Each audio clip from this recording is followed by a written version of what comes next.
Olá, tudo bem? Primeira dose chegando com mais uma entrevista daquelas que você sabe, né? A gente traz convidados relevantes para fazer as perguntas que você gostaria de fazer. Eu sou Leopoldo Rosa e vou ficar aqui com você nessa conversa. Como sempre, todas as terças e quintas-feiras, às 4 da tarde, a gente surge aqui com o nosso Primeira Dose. Você pode participar com a gente e o meu convite é que você faça isso. Então, coloca perguntas, conta suas histórias. O nosso espaço de chat aqui do YouTube tem sempre muita gente que participa, vai contando aí suas experiências com os assuntos. Então, conto com a tua participação, combinado? Meu convidado de hoje é médico, especializado, acho que posso dizer assim, em saúde masculina, porque é médico urologista e andrologista. E tem tudo a ver com os assuntos que eu queria falar hoje aqui. Dr. Paulo Esteves, muito bem-vindo, doutor. Olá, Leopoldo, obrigado pelo convite. Isso mesmo, sou urologista e andrologista há mais ou menos 10 anos. Nesses 10 anos, basicamente atendendo homens, imagino? A gente atende mais de 90% do público masculino, mas tem algumas mulheres com alguns problemas urológicos, cálculo renal, até alguns tipos de câncer, né, bexiga, rim, infecção urinária, mas o grosso realmente é o público masculino. O que mais leva os homens ao consultório do urologista? O que mais leva são os problemas sexuais, né, Tá. Problemas de ereção. Agora, a gente sabe que deveria ser outras causas, por exemplo, próstata, né? Uma coisa que todo homem tem, que é um pouco traiçoeira e que a gente precisa ficar bastante atento e que todo homem deveria se cuidar, né? Os homens hoje já se sentem mais livres para entrar no consultório do urologista para falar de impotência, por exemplo? Isso melhorou bastante, né? Mas assim, ainda não é uma coisa tão natural. A gente vê que os homens estão ali suando frio, estão tensos, estão com uma dificuldade de chegar naquele ponto, às vezes enrolam um pouco antes de falar qual que é o problema. Mas com certeza isso melhorou nos últimos anos, eles estão procurando ajuda mais rápido também, não estão demorando tanto até a situação ficar tão grave a ponto de chegar tarde ali demais.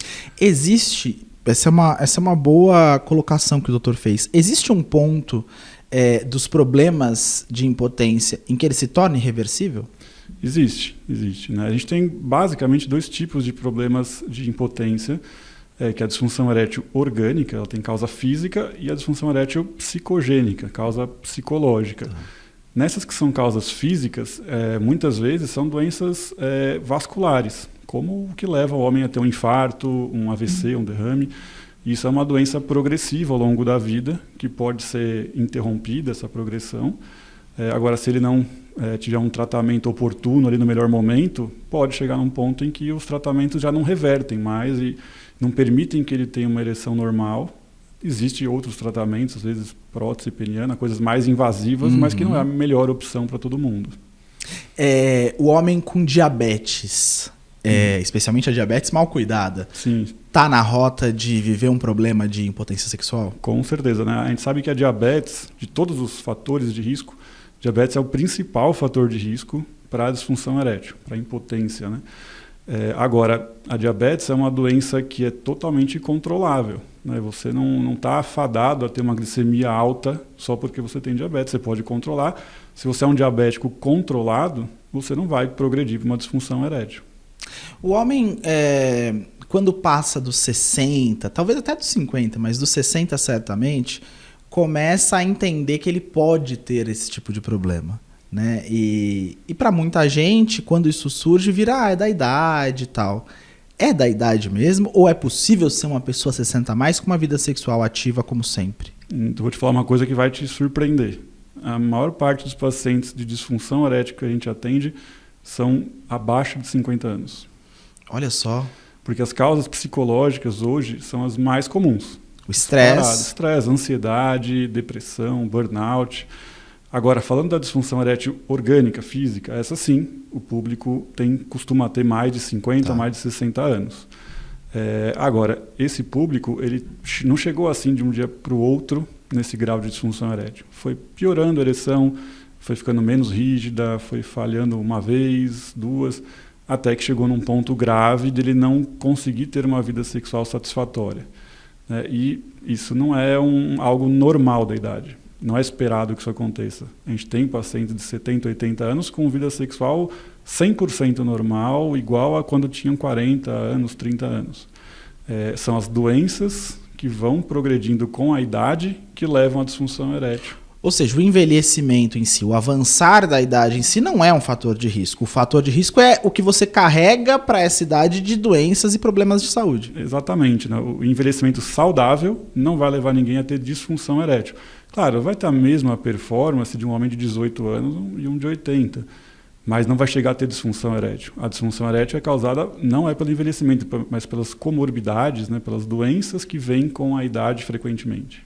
Vou continuar falando de sexo, hein, doutor? Vamos lá. Se tiver menores aí assistindo, vocês tampem o ouvido, passa aí o computador ou o celular pro seu pai, entendeu? Ou pra sua mãe.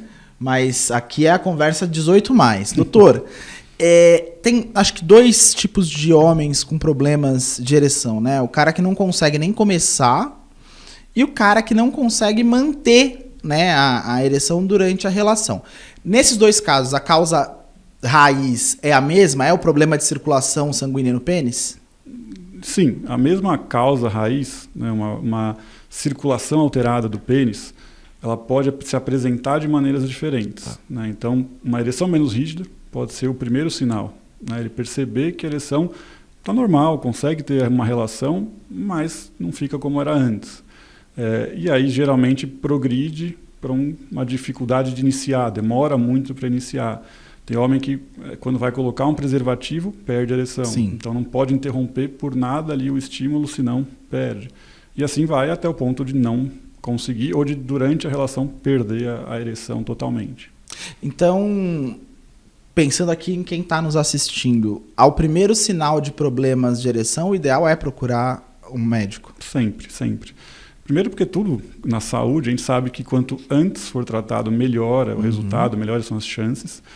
E segundo, porque a disfunção erétil, ela sempre envolve o aspecto psicológico. Tá. Ou seja, por mais que a causa raiz seja física, se você falhou uma vez, já começa a ficar preocupado. A segunda, você já vai estar achando que vai dar errado de novo, ficar pessimista e vai virando uma bola de neve. Vai chegar um momento que você não vai nem tentar com medo de falhar. Você começa a evitar ter relação com medo de falhar. Então, você tem que interromper essa bola de neve no início. Não vai deixar a coisa ficar grande demais. Né? Tem que procurar rápido. Enquanto o doutor fala, eu penso vários trocadilhos que eu não vou fazer, juro pra vocês, porque esse é um programa sério, vocês sabem disso. Mas faça aí na sua cabeça. Ô, doutor, me diz mais uma coisa. Quando a gente está falando de performance, ela infelizmente, creio que infelizmente na nossa cultura, motivo de comparação, né? Porque eu tenho 6 relações numa noite, eu tenho 3, eu tenho 2. Isso também é um fator que pressiona o homem, muitas vezes faz com que ele sinta uma ansiedade ali antes da relação e acabe levando à disfunção? Demais, demais. Isso em todas as idades, né?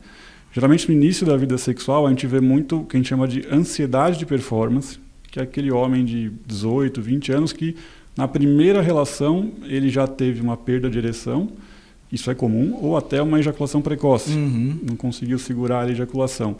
Só que essa pressão ela pode persistir ao longo da vida por coisas da cabeça do homem. Assim, ele está preocupado porque ele acha que o pênis é muito pequeno, que a pessoa não está gostando dele por algum motivo, ou que ele não tem experiência, então ele não vai agradar ali a parceira. Enfim, ele pode se preocupar com coisas que vão piorar a performance dele. Né? Então a gente fala que nessa hora o homem é o maior inimigo dele mesmo. Né? Quanto mais ele fica ansioso, preocupado, pior vai ser a performance, com certeza.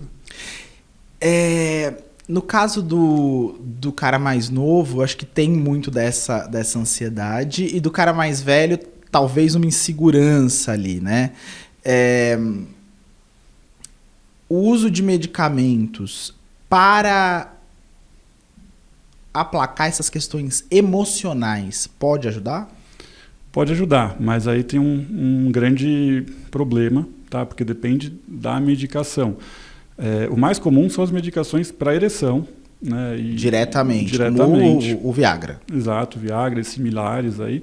E o grande problema é do uso não acompanhado de um médico, não supervisionado, porque muitas vezes o paciente fica dependente daquilo e às vezes não era nem o melhor tratamento para ele. A gente vê homens que às vezes estão com uma falta de testosterona, estão sem desejo sexual e estão tomando Viagra para conseguir manter a relação. É como se fosse um paliativo ali. e nunca vai melhorar. Ele vai estar fadado a usar o remédio cada vez mais para o resto da vida. Se ele tratasse aquela deficiência de testosterona, ele ia ter mais desejo, talvez não precisasse do remédio para ereção, né? E tem também as medicações para ansiedade, os antidepressivos, que muitas vezes são necessários para casos de muita ansiedade, problemas psicológicos mais graves, mas que também podem afetar a libido, o desejo sexual. É o que eu ia colocar, tem muitos ansiolíticos que acabam também baixando a libido, né? Sim, isso é muito comum. Então, às vezes a pessoa está com depressão, começa a tratar achando que vai melhorar a libido, a vida sexual, e não melhora, e às vezes é um efeito colateral do remédio. Doutor, acho que não tem uma pessoa no Brasil que nunca tenha recebido um daqueles e-mails escrito aumente seu pênis em tantos centímetros. E, enfim, uma métrica de sucesso para alguns homens. Existe algum tratamento cientificamente comprovado que possa aumentar o tamanho do pênis? Bom, acho que essa é uma das perguntas mais comuns, né, que a gente recebe na urologia, em homens de todas as idades. Tá? Não existe da forma que talvez os homens gostariam, de tomar alguma coisa que fizesse o órgão crescer, se desenvolver, né? Como se fosse um hormônio, alguma coisa assim. Isso não acontece. Não existe nada que você possa passar no pênis ou tomar, ingerir, que vai fazer ele aumentar. Mas existem procedimentos que vão causar uma impressão visual de um aumento. Né? Então, a gente realmente não vai fazer o órgão crescer de maneira nenhuma. Só que às vezes o homem tem um excesso de gordura na região pubiana e retirando essa gordura ou diminuindo essa gordura, você expõe mais o pênis, ele aparece mais. Tem os procedimentos de preenchimento peniano agora atualmente, pois que chamam de harmonização. Eu estava lendo sobre isso, a harmonização. Gente, é sério, mas é engraçado, porque a gente vai vendo como que a ciência evolui e vai chegando em lugares que a gente não imaginava, né? Quando falaram de harmonização facial a primeira vez, eu já achei surpreendente. Agora, quando a harmonização chega no pênis, como que é feito isso, doutor? Eu sei que tem alguns homens que têm o pênis flácido, ele acaba ficando menor e ele aumenta de tamanho no momento da ereção. Tem homens que mesmo o pênis flácido, ele já aparenta um volume maior. Exato. E aí, até a notícia que eu estava lendo era acho que de um influenciador ou cantor que fez essa harmonização para que o pênis flácido parecesse maior. É possível isso? Sim, esses procedimentos ganharam assim, muitos adeptos, né, recentemente, uma procura muito grande, porque são procedimentos simples, igual os dermatologistas fazem no rosto, por exemplo, e eles são muito efetivos. De fato, você, por exemplo, vai aumentar a circunferência do pênis, né, a grossura do pênis, quase que instantaneamente. Ali em 40 minutos está feito o procedimento e, bem feito, fica com um aspecto bem natural. Não vai aumentar o comprimento. O homem ele é muito fixado ali em medir o comprimento, naquela medida de centímetros, e às vezes nem é mais o mais importante. Né? Além da performance ser mais importante, a grossura do pênis, a circunferência, tem mais relação com o prazer do que o próprio comprimento. Mas esses procedimentos também melhoram a maior queixa dos homens, que é o comprimento flácido, aquele encolhimento do pênis, que os homens ficam envergonhados, às vezes não querem usar uma sunga, né, ou ir para a praia de sunga, ou não querem se despir na frente de alguém quando está com o pênis flácido, porque ele pode ser retrair muito. Né? Você tem essa elasticidade muito grande, é o que a gente chama de pênis grower. Né? Ele cresce muito, e o shower é aquele que está sempre já de um tamanho razoável. E esse procedimento dificulta essa retração, né? Ele impede esse encolhimento um pouco e com isso dá um tamanho flácido maior, comprimento maior, além da circunferência que aumenta tanto flácido como ereto. Então é um procedimento que agradou muitos homens, né? Que melhorou muito. O homem passou a se preocupar mais com a estética de todo o corpo, inclusive genital. A gente está perdendo preconceito sobre isso. Isso é seguro? É seguro, mas eu sempre faço uma ressalva. Eu considero um procedimento seguro quando feito por pessoas que têm prática na área, que têm conhecimento da anatomia do pênis, dos nervos, dos vasos sanguíneos, da questão uretral, porque é um órgão relativamente complexo. Você tem uma função sexual, reprodutiva, urinária, tem um mecanismo hidráulico para ter uma ereção, né, que é a parte vascular, tem muita sensibilidade, então tem características únicas ali que eu acho que o urologista é o mais capacitado para esse procedimento. Para fazer. A gente tem um grande índice de satisfação e segurança altíssima, mas é claro, tem que avaliar com quem você vai fazer o procedimento. Vou voltar um pouquinho na questão dos aspectos psicológicos que envolvem a performance sexual, porque acho que tem uma coisa cultural, e eu não acho que seja brasileiro, eu imagino que seja global, da humanidade. A mulher me parece ter mais facilidade de dizer, olha, não tô com vontade. Sim. O homem, muitas vezes, não tem essa facilidade. Ele acha que ele tem que estar sempre com vontade, sempre pronto, não recusa uma transa se a esposa o procura, se a namorada o procura, se, sei lá, uma transa casual. Isso também pode causar problemas de performance, porque você está meio fazendo sem querer fazer. Sim, sim. O homem ele tem uma grande desvantagem que ele não consegue esconder. Né? Se ele não está com vontade, dificilmente ele vai ter uma ereção ou não vai ser uma ereção 100%. Então, às vezes, se realmente ele não está num bom dia porque está muito estressado, porque trabalhou demais, porque não dormiu bem, enfim, está com qualquer problema, mas ele não admite falar isso para a parceira que não quer ter relação, que não está com vontade, o que ela vai pensar dele. Então, ele tenta manter a relação dessa forma e aí, infelizmente, às vezes não consegue ter a mesma performance que seria o normal dele. Isso gera, às vezes, um questionamento da parceira, ele vai ficando mais ansioso, mais inseguro ainda. Então, o psicológico afeta muito, né, essa questão da performance sexual. E o homem precisa ter mais liberdade de admitir que assim, a libido ela não é uma coisa constante. Não precisa ter todo dia o mesmo desejo constante, nunca poder negar fogo, como a gente fala. Às vezes é melhor ele admitir que aquele dia ele não está bem, está com a cabeça em outro lugar, mas no dia seguinte ele vai estar melhor, vai estar com mais desejo, vai acumulando esse desejo, vai poder ter um desempenho melhor.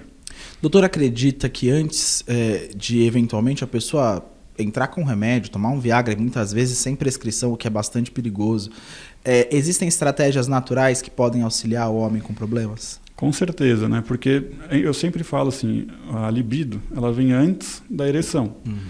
A gente querer, ao primeiro problema, para sinal de problema, já tomar um remédio para ereção, você está ultrapassando ali um limite importante. Talvez o seu problema seja antes, seja na libido. E para melhorar a libido, a gente sabe que a libido é constituída basicamente dos hormônios, principalmente a testosterona, e do psicológico. Se você tiver com um problema hormonal, muitas vezes você consegue melhorar essas taxas de testosterona com hábitos saudáveis, né, alimentação, suplementos, atividade física, com sono de boa qualidade, enfim, reduzindo o estresse. Uma série de medidas que não chegam a ser uma reposição de testosterona, né, mas que vão melhorar os hormônios, vão melhorar a libido e a ereção vai melhorar também. Boa. Tá aí. Estou conversando aqui com o Dr. Paulo Esteves, que é urologista e andrologista. A gente está falando sobre sexo, especialmente para pessoas 50 a mais, mas sexo para todas as idades. E ele vai voltar para continuar conversando comigo na terça-feira, Romeu? É isso mesmo. Na terça-feira, o doutor volta para continuar essa conversa com a gente às 16h. Quero falar sobre andropausa no bloco que vem. Então, fica com a gente, apareça, vou estar te esperando, aproveita e vai mandando suas dúvidas. Um abraço, primeira dose e volta na terça-feira.